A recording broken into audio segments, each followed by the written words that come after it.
Уважаемые коллеги, добрый день, уже, наверное, добрый вечер. Мы приветствуем всех, кто собрался на наш онлайн-марафон семинаров и мастер-классов. Я вижу, что многие из вас переходят из одного семинара в другой. Это очень нас радует, что вы готовы работать вместе с нами, готовы включаться в нашу профессиональную команду. И мы приветствуем сегодня нашего партнера Эллу Анатольевну Шадрину, методистку издательства «Русское слово», которая расскажет о продуктах издательства для начальной. Элла Анатольевна, пожалуйста, вам слово. Добрый день, уважаемые коллеги. Я надеюсь, вам хорошо слышно.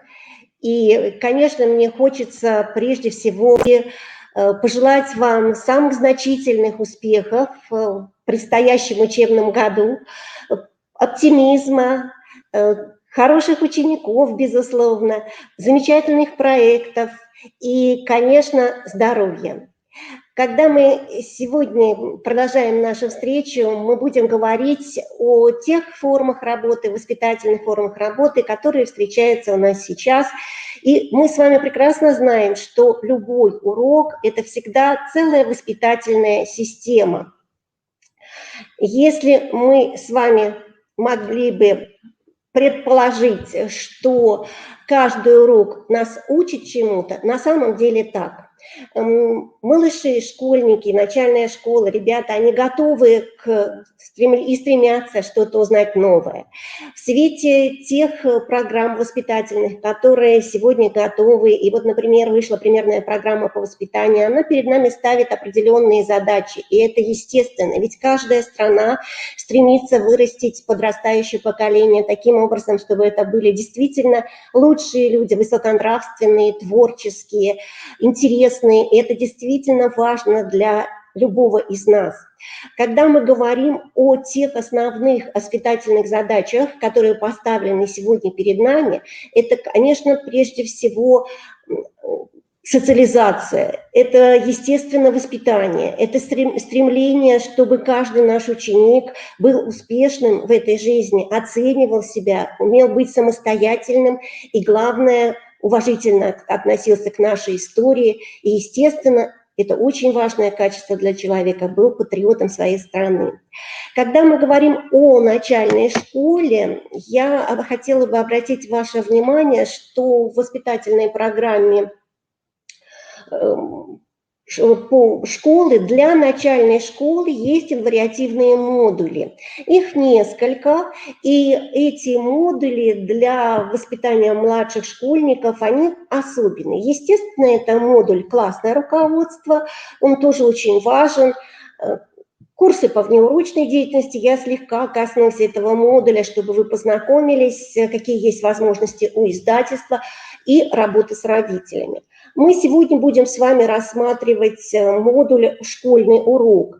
Понятно, что мы всегда реализуем какой-то воспитательный потенциал на уроке, ну и понятно, что здесь очень важно построение сотрудничества между педагогом и его учениками. То есть вот тот самый диалог, который позволяет выстроить в начальной школе доверительные отношения и позволяет детям почувствовать себя уверенней. Ну, это как раз вот те принципы, которые и закладываются на уроке. Это принципы и дисциплины, и самоорганизации в том числе. Ведь та речевая среда, которая сложена на уроке, она позволяет нам с вами оперировать различными инструментами. Вот, например, если мы говорим о воспитательных моментах на школьном уроке в контексте начальной школы. Прежде всего, что здесь выделяется? Самые простые принципы. Мы должны понять, что для младших школьников самые простые социальные нормы и традиции – это уже важно. Это вот как раз понимание, что они должны следовать этим нормам. И все это исходит от позиции «я личность», «я уважаю мнение остальных», «для меня моя семья значима». Вы видите, вести здоровый образ жизни, да, быть вежливым, опрятным, скромным, приветливым, знать, безусловно, и любить свою родину. Это, конечно, беречь и охранять природу, это экологическое воспитание. И все это ведет понятию личности и, по большому счету, позициям основным человечности. Для ребенка в начальной школе, конечно, есть определенные посильные задачи. Как выстраивается модуль «Школьный урок» на примере учебно-методических комплектов издательства. Я обращу ваше внимание на построение в целом речевой среды. Вы видите наши комплекты, и мне хочется сказать особенную вещь, потому что многие учебные комплекты, и русский язык, и литература, изобразительное искусство, окружающий мир подстроены авторы таким образом, что они ведут линию с 1 класса и в среднюю школу уходят, и даже в старший класс. То есть у нас есть определенная преемственность, и вот это очень важно, что авторы комплектов понимают, как работать с детьми этого возраста, что должны прийти к каким результатам. И в целом это такая комплексная система начальной инновационной школы, которая позволяет действительно работать системно, а что немаловажно для педагогов. Когда мне хочется сказать еще и вот о чем, что вот во всех этих комплектах создана такая результативная речевая среда. Почему воспитание словом? Ну, наверное, нам, педагогам, как раз это понятно.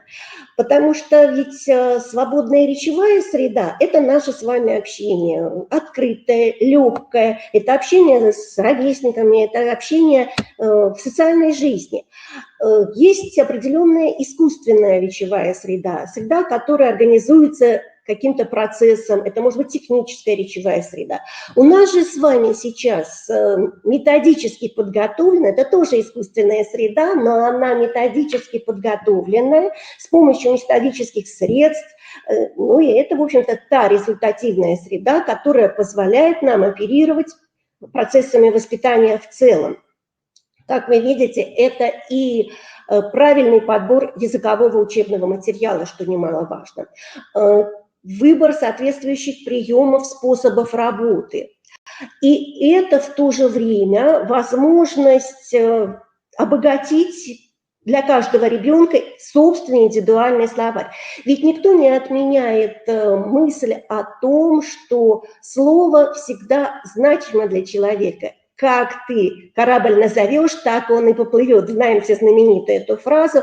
И, конечно, звучание правильного, красивого слова на самом деле очень нас обогащает. И обогащает наш язык, который полноценен, красив и вообще как полноводная река. И очень хочется сказать, что вот эта результативная, позитивная речевая среда, она выстроена по всем курсам учебно-методических комплектов начальной инновационной школы. Это, конечно, и воспитывает личность тоже в том числе.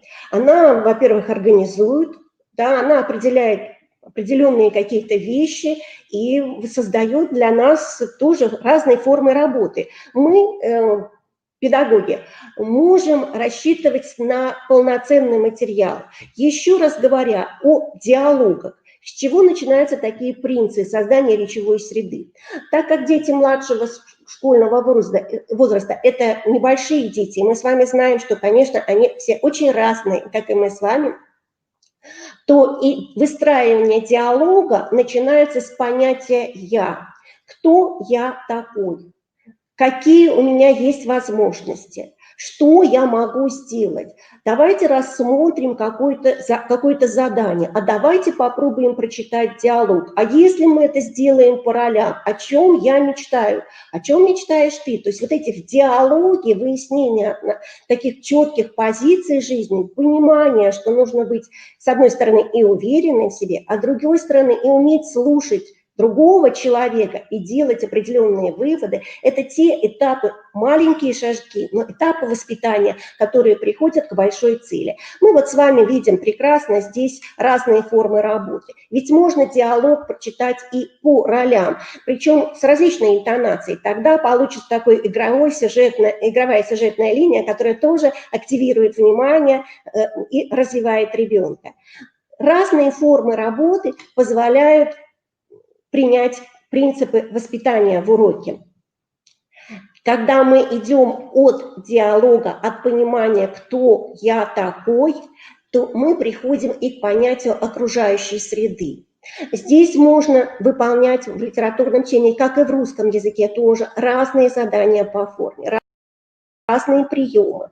Например, посмотрите, пожалуйста, вот есть сюжет, связанный, есть возможность такая посоревноваться, попробовать из заданий, работать по группам, например, тоже интересно. Это те коммуникативные навыки, которые вот эту форму диалогового общения расширяют. Вообще много таких форм работы, которые позволяют активировать познавательную деятельность, увлечь их, заинтересовать. А если это интересно, то тогда и результат будет достаточно хороший. Обращаю ваше внимание на серьезные достаточно диалоги, которые построены на основе народной культуры, традиций. Это тоже важно, потому что мы знаем, что страна наша многонациональная, и нужно обращать на это тоже внимание. И есть еще возможности в воспитании. Вот вы видите диалог «я и мои друзья», да, какие мы можем вопросы задавать друг другу. А если мы вышли за рамки школы, что нам нужно узнать, какие вопросы, как быть вежливым, например, да, какие поступки нужно сделать, что нужно говорить друг другу, какие слова должны зазвучать в этой ситуации. И, конечно, когда мы исходим из позиции того, что мир вокруг ребенка, он также активно меняется. Сегодняшние дети – это дети цифрового поколения прежде всего, и мне бы хотелось учесть, что вот такое вот разнообразие совершенно разной информации. У детей действительно информации много. Иногда приходят дети в начальную школу, которые кажутся очень информированы, но у них нет определенной системы. Они не знают какие-то определенные вещи. Вот это педагогическими приемами в форме диалога мы выстраиваем информацию в нужную систему. То есть вот ту речевую среду мы создаем искусственно, но она у нас педагогически правильно выстроена, что и позволяет ребенку в дальнейшем ориентироваться, ну, каких-то да, самостоятельно, даже иногда без помощи старших, потому что, посмотрите, мир вокруг ребенка, мы рассматриваем здесь картинки, изучаем. Вот это вот наглядный иллюстративный метод позволяет опираться на образное мышление, в то же время даются разные формы работы, ребенок ощущает, как нужно спросить, какой вопрос задать для того, чтобы что-то выполнить. То есть сразу вопрос, поступок – это практические приемы, которые позволяют ребенка социализировать. Очень много игровых таких моментов, которые позволяют ребенку работать, ученикам нашим, в игровой форме. Ведь дети, играя, учатся. И мы не случайно говорим о том, что в игре тоже ребенок познает мир. Когда мы с вами опираемся на вот эту большую, достаточно серьезную речевую среду, вот это как раз процесс воспитания и происходит. Мне бы хотелось обратить ваше внимание еще вот на ту форму работы, которая во всех УМК, естественно, присутствует. Это так как подбор материала достаточно правильный и достаточно выстроен, то мы с вами видим, что ребенок постепенно приобретает социокультурный опыт. Потому что на самом деле очень важно соблюдать те традиции, нормы и поведение, которое необходимо сейчас. Ведь знания, которые они сейчас приобрели, им понадобятся и в дальнейшем. Тот опыт, который они сейчас получают на школьном уроке, это пригодится им в будущем, в 5 классе, и в подростковом, и в юношеском. Умение, например, выйти из негативной какой-то среды, умение сказать «нет» какой-то агрессивной среде, научиться понимать, что такое миролюбие. Или, например, экологическое воспитание, беречь и охранять природу, да, ухаживать за теми же комнатными растениями. Это тоже важно для малыша. Это вот как раз окружающий мир. И вот как раз посмотрите, как звучат слова Ушинского. Ведь мы с вами знаем, что когда мы говорим о мышлении народа, да, мы говорим о том, что Очень много у нас пословиц, поговорок удивительных, связанных с семьей, с друзьями, да, с историей. У нас на самом деле очень богатый язык такой народный, творческий. И вот мы тогда и воспитываем, даем такое понимание у ребенка, что он оценивает свою малую родину, в которой он живет, и понимает, что родина большая, значимая, и это вот те патриотические чувства, которые сейчас тоже крайне важны. Принцип построения ВУМК, он содержится такой, как вы видите, это моя семья, я, мои друзья и моя страна. Это если говорить о воспитательных моментах.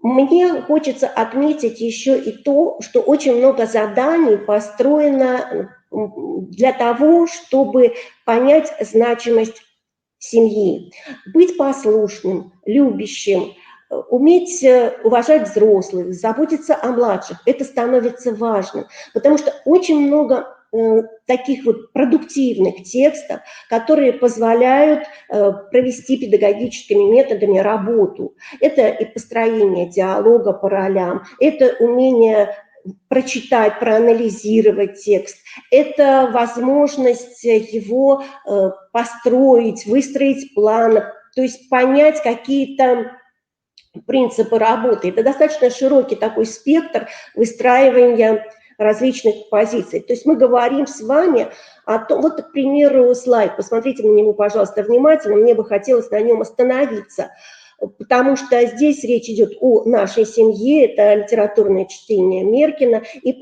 автор Меркин, и посмотрите, пожалуйста, вот у нас сразу несколько форм работы. С одной стороны, мы видим басню, да, написанную Львом Толстым, «Отец и сыновья». И история здесь учит нас совсем хорошим позициям. То есть мы говорим о том, что очень важно быть дружным человеком, быть уверенным в себе, быть нужным человеком и быть в союзе, да, вот миролюбивым человеком. Это первое. Посмотрите, пожалуйста, у нас есть замечательная история, связанная вот с таким торопливым ножиком. Миша решил вдруг, что у него работа не получилась. И он говорит о том, что, например, ножик оказался плохим. То есть он так плохо сделал работу, то есть перестраивает свою позицию, и как раз ему тут задаются вопросы. Миша, а что же случилось? А почему вдруг ножик оказался таким непослушным, что у тебя даже работа не вышла? То есть получается, что очень здесь такое построение, когда перенос вот сложных каких-то действий на предмет. И потом обратная реакция, когда ребенок понимает, что это у него не получилось, и здесь как раз очень важно быть терпеливым, уметь делать правильно все. И это как раз развивает вот те нужные качества, которые нам необходимы в личности, в человеке. И вопросы, обратите внимание, да, что помогает в учении? Терпение, настойчивость или тренировка. То есть, с другой стороны, мы даем подсказки, но и эти подсказки позволяют ребенку определиться, ну, быть более уверенной в каких-то ответах. Ведь очень важно, что ребенок начальных классов тоже чувствовал свою успешность. Это немаловажно, его поддержка. И вот от позиции «я», воспитательной позиции, мы переходим к позиции «мы», как вы видели. Да? И обратите внимание, какие разные приемы здесь используются. С одной стороны, это увлекательная загадка, а с другой стороны, целый небольшой квест, где ребята выполняют работу, в общем-то, по правильному построению речи, там работа достаточно серьезная с глаголами, а в игровой форме представлено так, что у них получится еще и практический результат. Конечно, вот эти условия в школьном уроке позволяют сориентироваться на определенные цели, на позитивное отношение ребенка и активизация его познавательной деятельности в том числе. Перед нами сейчас учебно-методический комплект «Технология», автор Людмила Агерчук. Я почему обращаю ваше внимание на этот комплект? Потому что он очень хорошо показывает систему, о которой мы сейчас говорим, в том числе и позитивную речевую среду. Также он построен в форме диалога и основных принципов. Я могу моя семья и дальше окружающее общество и среда, в которой я живу. Например, посмотрите, пожалуйста, здесь есть определенные правила поведения, как себя нужно вести. То есть ребенку наглядно показывается, как себя он должен вести в обществе. Это важно для ребенка начальной школы. Дальше мы говорим, например, о таком слове, как технология. И вдруг выясняем, что технология может быть вот даже по этапам. Посмотрите, какой наглядный иллюстративный материал подсказывает совершенно простые вещи. Это тоже поддержка такая информативная, и ребенку становится ясно, что он может и с этим справиться самостоятельно. А это уже как раз те воспитательные моменты урока, которые его социализируют и приводят к элементарной практике. То есть то, что сейчас он сделал, у него обязательно получится и в дальнейшем. И позиция «я могу», «я это умею», и у меня это получится, она, безусловно, сохраняется. И таким образом это вот та поддержка, которая для ребенка, как вы знаете, в этом возрасте крайне необходима. Мы понимаем, что очень важно донести до учащихся понятие, почему так важно беречь и охранять природу. Ведь природа – это мир, в котором мы живем, это наш родной дом. И вот ухаживать за природой, беречь даже домашних животных, безусловно, это тоже очень важно. Вот в этой ситуации вы здесь видите уход за домашними животными. Какие бывают животные, чем их кормить, почему нельзя накормить лишним каким-то кормом. То есть объяснения достаточно простые для ребенка даются, но это практика, которая приобретается и как раз дает определенный опыт ребенку. Ну и я еще бы хотела обратить внимание на второй тут момент, потому что речь идет здесь не только о отдельных ОМК, я хотела сказать вам о комплексности системы, то есть это все единое целое, вот это создается таким образом, чтобы мы с вами системно работали и комплексно подходили к тем педагогическим воспитательным задачам, которые сегодня наиболее актуальны.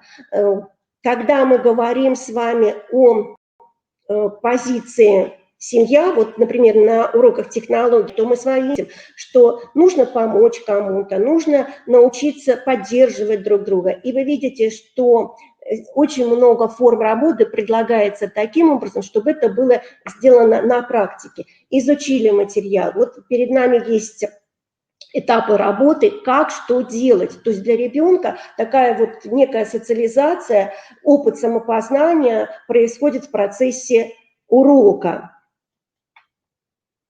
И причем, вот как вы видите, позиция, что я помогаю не только себе, но я умею еще и помогать другим, вот этот опыт тоже очень важен. Так как мы прекрасно понимаем, что школьный урок – это достаточно короткое время, и, конечно, мы не можем вот на этом уроке дать все воспитательные моменты. Тем не менее, мы знаем, что семья для ребенка очень важна, и поэтому у нас вот во внеурочной деятельности, я вот предлагаю как форму работы, посмотрите, пожалуйста, дополнительно, есть книга Анны Печерской «Моя семья». Здесь очень хорошо рассказывается о семье. Как раз здесь нужно педагогически направить, вызвать какие-то положительные эмоции. Здесь можно проговорить определенный опыт, увидеть, почувствовать, как ребенок оценивает себя, что он видит. И здесь много рассказов, которые построены таким образом, так как литературный материал подобран так, чтобы ребенку было легко ориентироваться, потому что ведь текст тоже должен быть ясным для ребенка, простым, чтобы это ему запомнилось, и как-то в душе он почувствовал какую-то радость от того, что он узнал и прочитал. И поэтому вот если мы говорим об этой книжке во внеурочной деятельности, то ее можно как раз использовать, потому что она на самом деле рассказывает и о любви, и о взаимопонимании, и о заботе. И, кстати, хотела бы еще сказать о том, что Книга достаточно подробная, есть и исторический экскурс, например, такие советы Мономаха, как он воспитывал своих сыновей, понятие, кто такой предок. Ведь очень важно даже построить свое генеалогическое дерево и узнать не только бабушку и дедушку, а вот прабабушка, прадедушка и так далее. Может быть, еще какие-то интересные истории. И когда мы говорим вот обо всем с точки зрения семьи, вы видите, вот как это укладывается прямо комплексно. И на самом деле хотелось бы сказать, что организованно вот этот педагогический весь материал используется в системе воспитания. Это отдельная тема, потому что здесь тоже в основах религиозных культур и светской этики очень много говорится о понятии семьи. Семья значима для ребенка в этом возрасте, и здесь как раз есть еще и правила сохранения мира в семье. Как вести диалог, как понять себя, что ты не прав, как уступить, потому что на самом деле уважительное отношение ко взрослому тоже в некоторых вещах нужно уметь вести диалоги. И лучше сохранить мир в семье и согласие. Вот об этих правилах здесь тоже есть речь. Если мы рассматриваем с вами учебно-методические комплекты и школьный урок, модуль именно школьный урок с точки зрения здоровьесберегающих технологий, то, конечно, тут стоит обратить внимание на то, что перед нами стоят определенные задачи. То есть у нас понимание здоровья для человека должно быть важным. И мы еще дошкольного возраста должны воспитывать именно хорошее отношение к собственному здоровью. И когда ребенок по шагам понимает, насколько важно быть самому здоровым и окружающим его людям тоже здоровым, потому что это резерв жизнеспособности человека в целом. Вы это прекрасно, как взрослые люди, понимаете.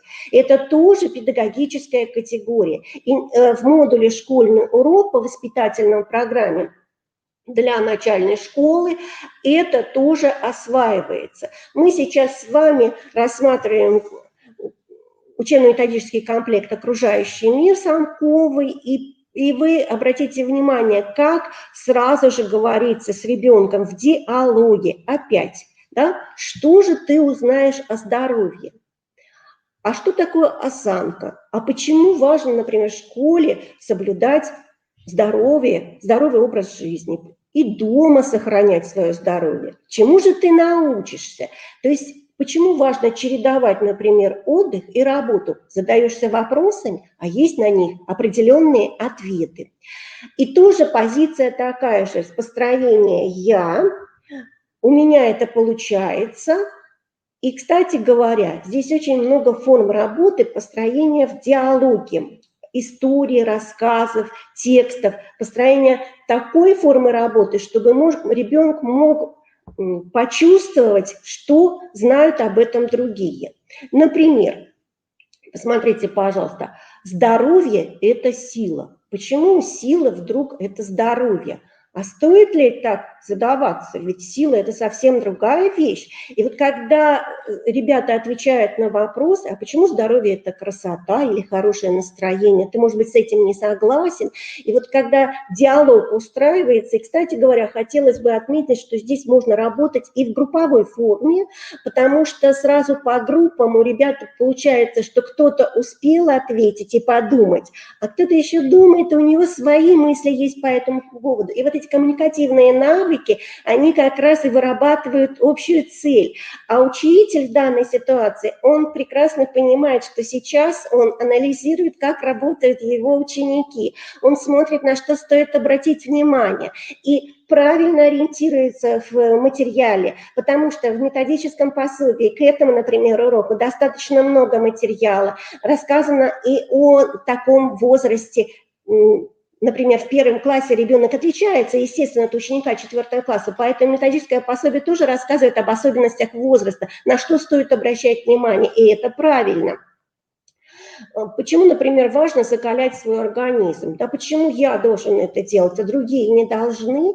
И вот, например, посмотрите, у нас достаточно правильный подбор материала. Тут опять эта речевая среда нам все время помогает, потому что когда мы читаем текст, изучаем, знакомимся, мы еще и приобретаем определенные навыки. Здесь прямо существуют правила. Вот хорошо бы по этому тексту проработать и посмотреть, а какие правила выработал ребенок самостоятельно. Ведь самостоятельная работа тоже важна на уроке окружающего мира. И в первом классе ребята с этим справятся. Например, что он сделал сперва? Может быть, он забыл почистить зубы и наоборот что-то не помыл руки после прогулки, что сейчас немаловажно, и тоже акцентируем на это внимание. Ну и пословицы, безусловно, важный фактор. Посмотрите, какие у нас замечательные пословицы. А для учителя обращу ваше внимание на ключевые слова.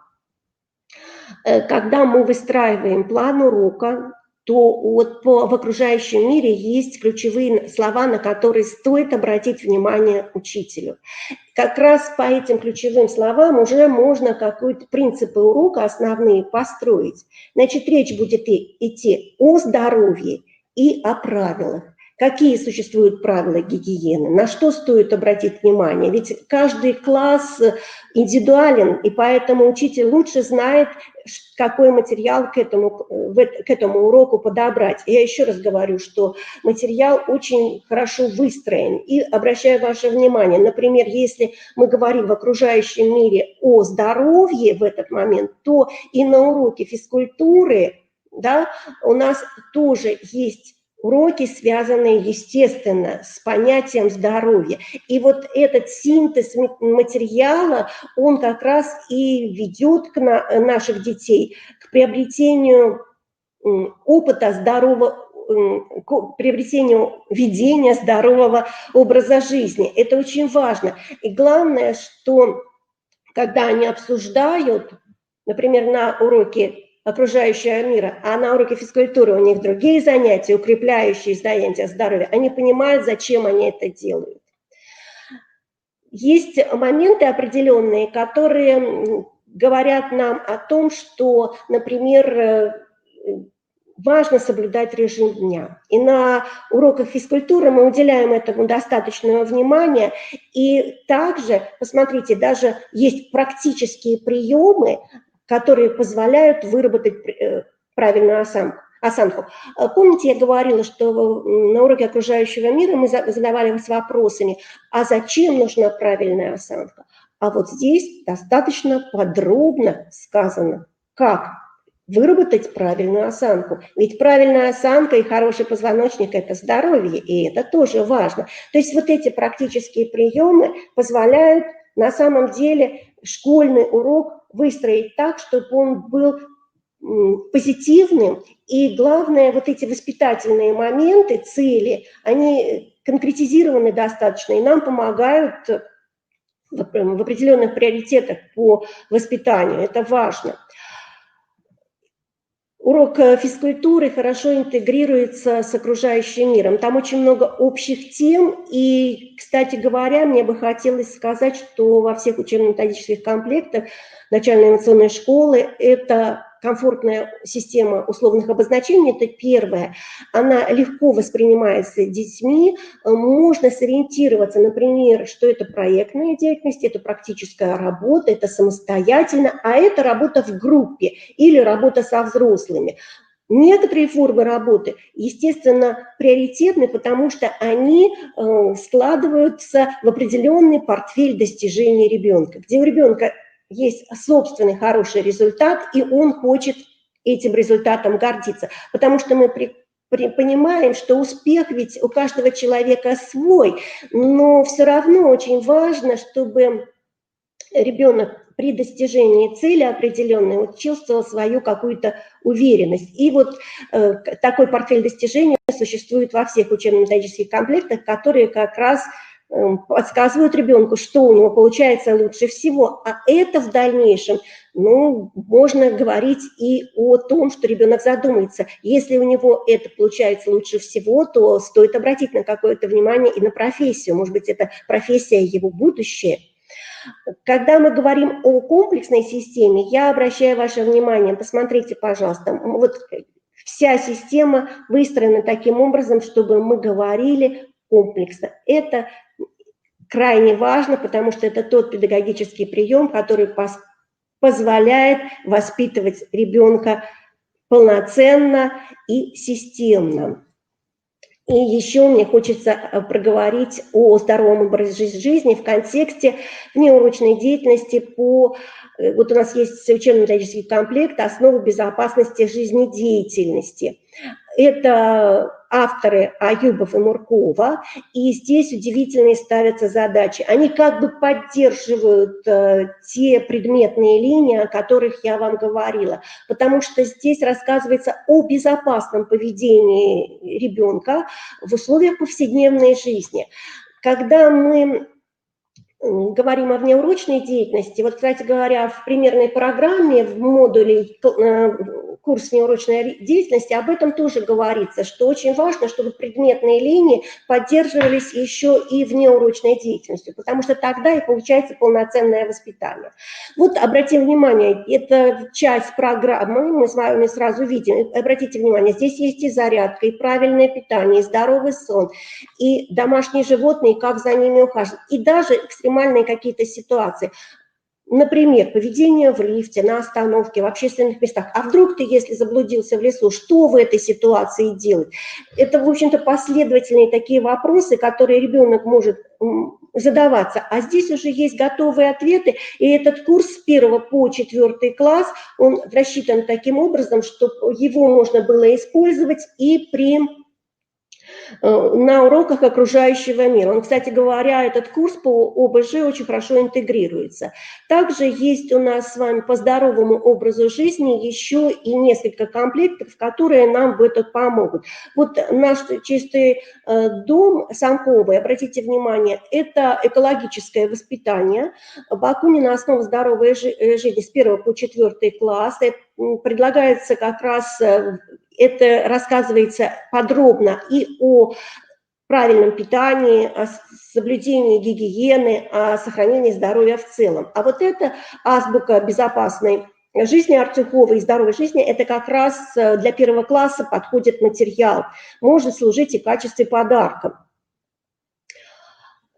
И вот мне бы тут еще сориентировать вас хочется на форму работы, которая позволяет поставить достаточно интересные цели и задачи перед ребенком. С одной стороны, мы говорим, что нужно быть трудолюбивым и следовать основному принципу «время делу, потехи час». Но как это осуществить в учебных занятиях? Ведь на самом деле очень иногда трудно довести начатое дело до конца. Иногда это просто не получается. А как получить такой результат, чтобы на самом деле себя почувствовать уверенным, и что ты достиг этой цели, и вот эти качества самореализовался? Я обращаю ваше внимание на учебно-методический комплект «Изобразительное слово». Авторы Савинтова, Ермолинская и Селивановы. Комплект с 1 по 4 класс с рабочими тетрадями, но хочу сказать вот что этот комплект так подводит к творческой свободе ребенка, что ребенок достигает определенные цели на любом уроке. Почему? Потому что здесь есть высокий достаточно уровень творческой свободы. Вариаций заданий может быть от 4 до 6. Посмотрите, пожалуйста. Это задание и к приложению к учебнике. Кстати говоря, мультимедийное приложение можно скачать с сайта бесплатно и посмотреть. В каждом приложении есть еще и конструктор, с помощью которого можно работать и удаленно, потому что он легко очень скачивается, и там много заданий интересных, и еще есть внутренние конструкторы, которые позволяют рисовать в различных программах. Алгоритм в этих конструкторах достаточно простой. И как же ребенку достичь определенной цели? Ну, это, посмотрите, пожалуйста, ребенок выбирает то задание, которое для него сейчас интересно. Тема одна, а заданий достаточно много. Он может выполнить одно задание, но если ему настолько интересно и хочется еще что-то попробовать, пожалуйста, он может использовать этот материал, и также он может подготовить себя и к дальнейшей работе, потому что он поставил цель, и он ее достиг, он получил результат, у него уже складывается состояние успешности. Здесь присутствуют, во-первых, и секреты мастерства подсказывают. Здесь так говорят художники. Ребенку закладываются определенные позиции, что немаловажно. Что такое художественный образ? Например, почему линия может танцевать, петь, кричать? Ведь мы с вами знаем, что образ у ребенка закладывается уже как раз вот в период начальной школы, образное мышление.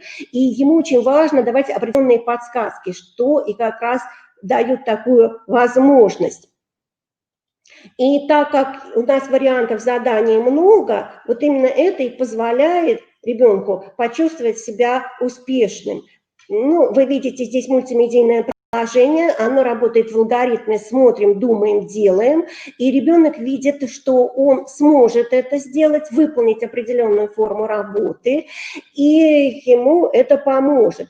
Я хотела бы здесь немножечко сказать о дистантных формах работы. Кстати говоря, есть формы такие работы в учебно-методическом комплекте «Изобразительное искусство», которые связаны с современными цифровыми технологиями, и они, например, выполняют работу достаточно короткое время, но алгоритм этой работы простой, и второклассник и третьеклассник легко справятся. А главное, он понимает, что компьютерные программы можно использовать для творчества.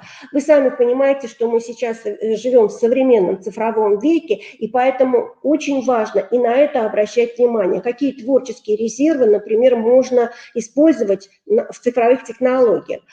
Каждый курс с 1 по 4 в изобразительном искусстве предполагает еще и компьютерный проект. Сегодня это актуально, потому что мы с вами знаем, что проектная деятельность, она важна. И надо отметить, что уже к 9 классу у ребенка формируются естественные проектные умения, навыки, а в 10-11 ученик уже готовит индивидуальный проект, это понятно. Вот вы видите, что в курсе изобразительное искусство можно использовать и такие формы работы. Что позволяет это сделать? Например, ребята делают в технике силуэта, готовят книгу. Это создание такого компьютерного проекта. Почему можно здесь использовать дистанционную форму работы? Кстати говоря, каким образом это происходит? Ну, например, ребята выполняют ряд заданий, и потом эта книга собирается вместе, вот они делают одно из заданий, это в электронной форме учебника дается, там очень много различных форм, и каждый может выполнить отдельную часть работы. И потом эта общая работа получится коллективной, то есть от индивидуальной работы к коллективной. Еще хотелось бы отметить вот что. Здесь вот эта творческая активность, она на самом деле предлагается в разных видах деятельности. Мы с вами понимаем, что школьник устает от монотонности, особенно в начальной школе. Поэтому у нас должны быть разные виды деятельности представлены. В электронной форме учебника есть дополнительные формы работы, представлены разные задания, и они разноуровневые, что, в принципе, позволяют ребенку почувствовать себя более уверенно, потому что мы с вами, вот, например, взрослые мне часто говорят, а я не умею рисовать. Здесь мы научимся. И это, с другой стороны, воспитательный элемент, потому что когда что-то у нас получается, это некая эмоциональная отзывчивость, это некий такой отклик эмоциональный. А раз эмоции у нас возникли, раз они появились, то, естественно, они нам дают определенный положительный опыт.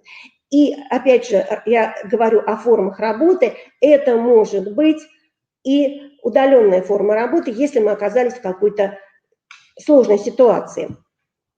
Это позволительно вот на основе этих учебников, о которых я говорю. В воспитательной примерной программе заложен модуль «Предметно-эстетическая среда». Если касаться школьного урока, что мы можем сделать на школьном уроке для этого модуля? Оказывается, на самом деле очень много. И окружающий мир в этом нам помощник, и изобразительное искусство, учебно-методический комплект, и, безусловно, уроки технологии тоже нам в этом плане помогут. Каким образом? Ну, во-первых, мы с вами понимаем, что, например, на уроке технологии у нас есть уроки, которые связаны с выращиванием растений. И так как вроде бы задание простое, посмотрите, пожалуйста, выращивание цветочных растений из семян, но это задание, которое побуждает ребенка быть ответственным, быть трудолюбивым, потому что нужно все соблюдать, нужно все проверить, как у тебя получилось. Если педагогическим языком говорить, то это как раз и та форма проектной деятельности, которая сейчас наиболее актуальна. И в то же время это практическая форма деятельности, потому что ребенок, выращивая то или иное растение, получает сразу результат. И когда мы говорим о комнатных растениях, то здесь, конечно, можно и какую-то проблему построить. Например, а откуда же появились комнатные растения? Как про это узнать? А можно ли, например, комнатное растение высадить в открытый грунт, или оно там не выживет? Что же делать? То есть эти вопросы такие побуждают ребенка подумать, проанализировать, приобрести определенный опыт. Хотелось бы отметить, что когда мы говорим на уроке технологии о серьезных технологиях, например, выращивания каких-то определенных растений, нужно говорить еще и об инструментах, потому что через восприятие понятия связанных с технологией, дети понимают, что такое инструмент. И еще одно хотелось бы обратить внимание, на вот этих уроках технологии идея построения существует от замысла к изделию, то есть продумал, проанализировал, сделал, и у тебя получился готовый продукт. Если мы с вами хотим провести аналогии, то я бы еще отметила вот окружающий мир. Посмотрите, пожалуйста, мы ведь можем с вами выращивать растения в школе, украсить свою школу, выращенные собственными руками растениями наших учеников. В окружающем мире, например, у нас есть способы и подсказки, как вырастить растения, да, с помощью, например, вот обычная фиалочка, кусочек листочка, или, например, на уроке технологии они узнают, как вырастить растения из семян. А какова же роль комнатных растений? Что дают нам комнатные растения? Почему они важны у нас? То есть тоже есть такие проблемные вопросы, которые побуждают ребенка к действиям. Извините, пожалуйста.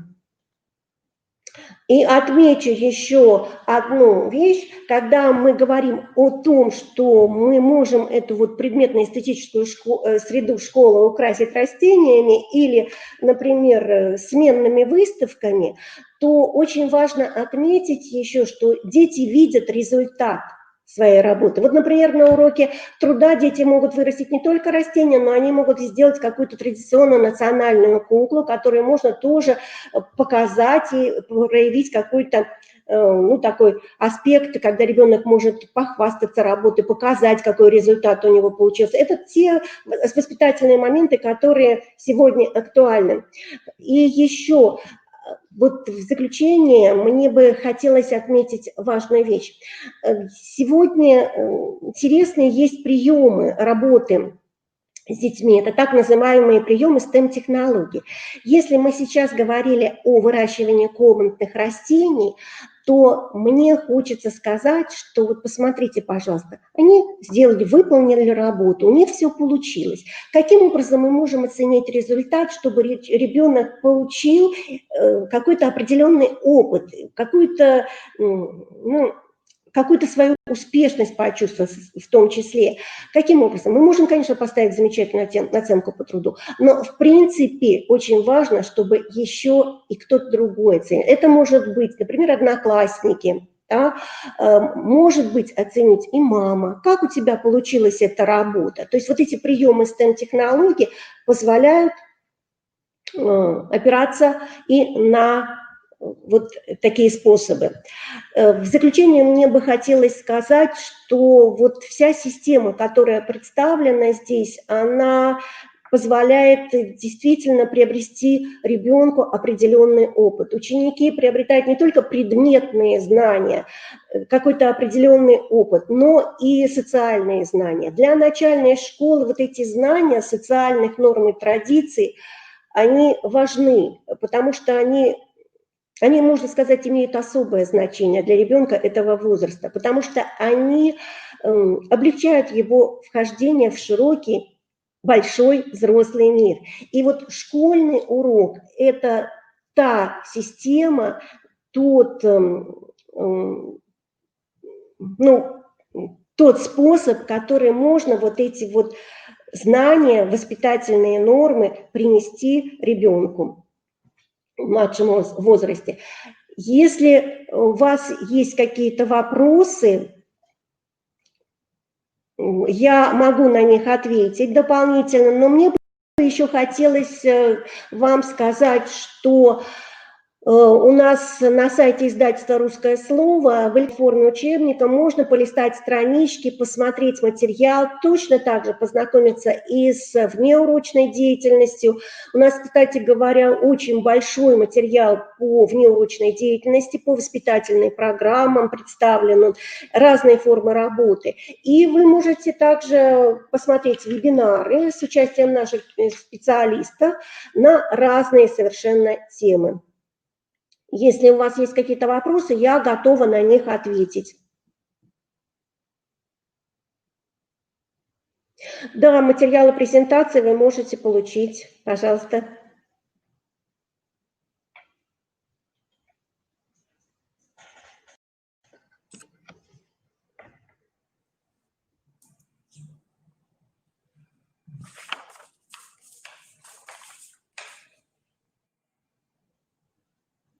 Уважаемые коллеги, мы благодарим Эллу Анатольевну. Если у вас есть вопросы, есть возможность их задать.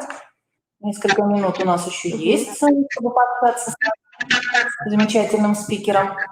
Очень интересные технологии были представлены, да, вот учебно-методические комплексы, которые действительно в нашей практике мы можем с вами с успехом использовать. Так, пожалуйста, вопросы можете в чате задать.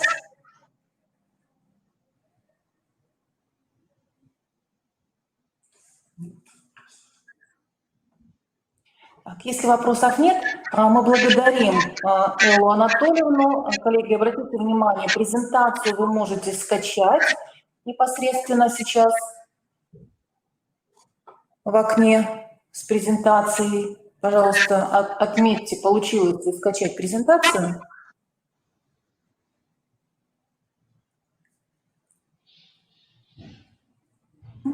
Все видеозаписи сегодняшних мероприятий будут размещены в нашем видеозале, и все презентации мы также прикрепим в видеозале под соответствующими видеозаписями. Уважаемые коллеги, вопросов нет, Анатольевне, да? Мы благодарим вас за активное участие, что вы нашли время принять участие в нашем онлайн-марафоне. И, конечно, надеемся, что мы с вами будем сотрудничать и в течение всего этого учебного года, и в дальнейшем. Спасибо большое. Спасибо вам большое. Приятных вам дней, успехов, творчества, здоровья и благополучия. До свидания. До свидания.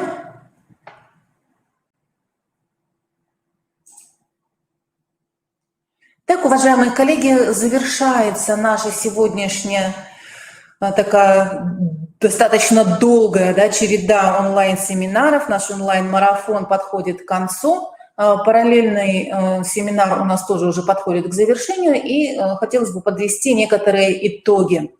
Коллеги, нам сегодня удалось представить вам все основные тренды, которые сейчас формируются в системе образования. Да? Это и вопросы, связанные с воспитанием детей, это вопросы формирования функциональной грамотности, вопросы профориентации, вопросы создания цифровой образовательной среды, использования цифровых ресурсов, вопросы цифровой грамотности. Очень важно, что сегодня мы с вами смогли погрузиться в это именно с нашими партнерами. И, конечно, мы будем продолжать это взаимодействие в этом учебном году и приглашаем вас к участию в наших дальнейших мероприятиях. Уважаемые коллеги, мы желаем вам успешного учебного года. 1 сентября мы с вами все идем в наши образовательные организации, в наши школы, в наши детские сады, в наши учреждения профессионального образования. И, конечно же, нас там ждут уже наши и профессиональные коллективы коллег, и наши ученические коллективы. Мы желаем вам всем, чтобы этот год был действительно продуктивным, чтобы не было уже тех катаклизмов, которые происходили в прошедшем учебном году. Но даже если они случатся, мы с вами уже достаточно овладели различными технологиями, средствами и ресурсами, чтобы все эти сложности мы с вами смогли преодолеть. А мы, Институт развития образования, конечно, всегда будем вам помогать. Обращайтесь к нам по любым вопросам. Мы готовы с вами взаимодействовать. Уважаемые коллеги, в нашей группе Института ВКонтакте мы разместили опрос по поводу тематики нашего сегодняшнего онлайн-марафона. Мы приглашаем вас этот опрос пройти и отметить именно те темы, которые показались для вас наиболее актуальными и разговор по которым вы бы хотели продолжить в дальнейшем. Спасибо всем за активное участие. Ждем вас на наших следующих мероприятиях. Удачи!